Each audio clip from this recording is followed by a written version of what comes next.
आप ये बताइएगा कि आज आप यहाँ पर क्यों आई है, किस लिए, मकसद क्या आपका आने का यहाँ पे? हमारे आने का फलसफा ये है कि औरत के लिए हिजाब क्यों जरूरी है।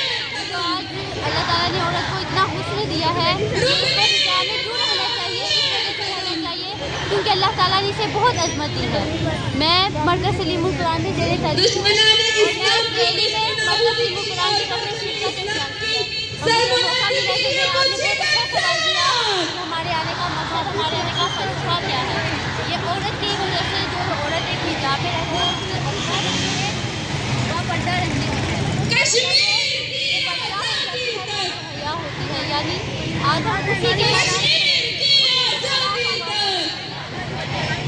आज हम की आवाज़ बुलंद करने के लिए आए हैं।